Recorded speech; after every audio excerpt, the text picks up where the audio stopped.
साल भर से जब से महागठबंधन की सरकार बनी है तब से किन्नरों का मनोबल काफी बढ़ गया है। और जब मनोबल बढ़ेगा तो इस तरह की घटनाएं बढ़ेगी। और मनोबल बढ़ने का सबसे बड़ा कारण है कि राष्ट्रीय जनता दल में मैक्सिमम से मैक्सिमम जो इस तरह के गलत काम करने वाले लोग हैं उन लोगों का संबंध उन नेताओं से।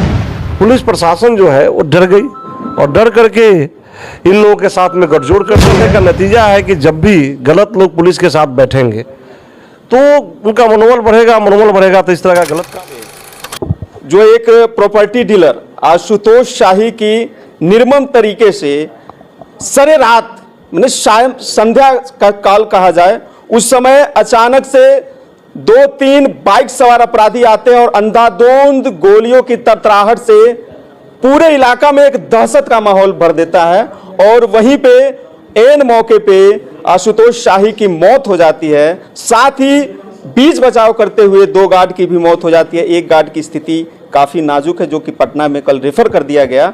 ये जो घटनाएं जो बिहार में घट रही है इस पे आपकी क्या सख्त प्रतिक्रिया है? ये तो आप देख लीजिए, अभी तो गुंडा राज ही चल रहा है और ये सब पुलिस का निकम्मापन है जो इस तरह की घटनाएं घट रही है। देखिए, घटना कहीं भी होती है, घटना चाहे दिल्ली में हो, दूसरे कंट्री में हो, हर जगह घटना घटती है। लेकिन अभी जब से पिछले 6 महीने से 6 महीने में नहीं बल्कि अब तो साल भर हो गया, साल भर से जब से महागठबंधन की सरकार बनी है तब से किन्नरों का मनोबल काफी बढ़ गया है।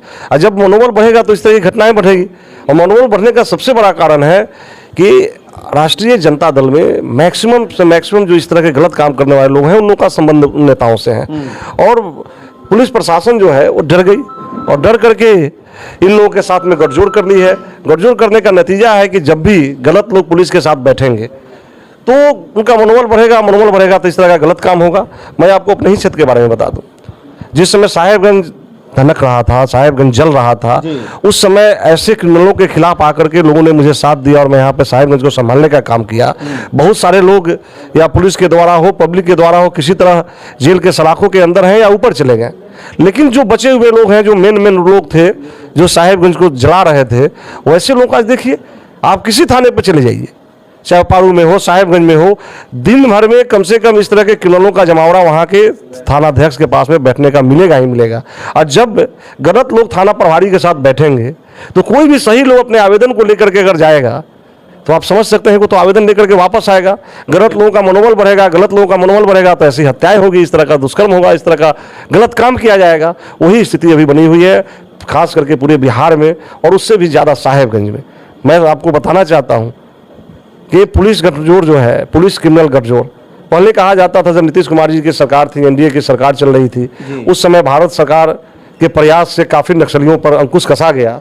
तो उस समय ये आरजेडी के गुंडे थे, वो किसी तरह नक्सली का साथ लेके नक्सली और आरजेडी के गुंडे गठजोड़ बना करके समाज में ये फैलाते थे, दहशत का माहौल फैलाते थे। लेकिन आज अभी जो लग रहा है ये तीनों का गठजोड़ है, पुलिस क्रिमिनल नक्सली गठजोड़ से ये दहशत फैलाने का काम कर रहे हैं, आम लोगों का जीना दुभर किए हुए हैं। अच्छा, कल नेता प्रतिपक्ष विजय कुमार सिन्हा जी भी आए हुए थे मुजफ्फरपुर में। उन्होंने प्रेस कॉन्फ्रेंस के माध्यम से मीडिया से जैसे ही वो मुखातिब हुए तो उन्होंने नीतीश सरकार की जो प्रशासनिक जो व्यवस्था है, जो उनकी शासन प्रणाली है, इस पे उन्होंने कड़ा प्रहार किया और साथ ही कहा कि अपराधियों को सह दे रही है सरकार।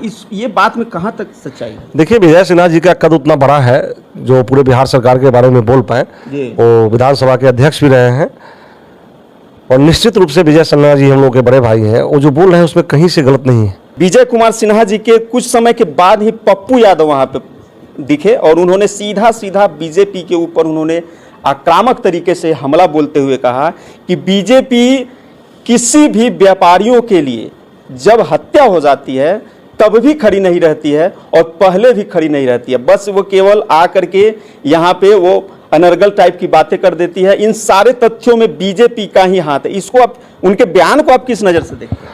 उनके बयान को मैं इसी नज़र से देखता हूँ कि पप्पू यादव जी का अपना इतिहास क्या रहा है। पप्पू यादव जी के भी इतिहास को देखा जाए, जिस समय जंगल राज चल रहा था, जंगल राज के लोग पुरोधा लोग थे, इसलिए पप्पू यादव जी के बातों पर मैं बहुत कुछ नहीं बोलना चाहूँगा। इतना जरूर कहना चाहूँगा कि उनके बातों को शायद बिहार की जनता समझती है और उनके बातों का तवज्जो नहीं देती और भारतीय जनता पार्टी किसी भी रूप में गलत लोगों को स्वीकार नहीं करती है।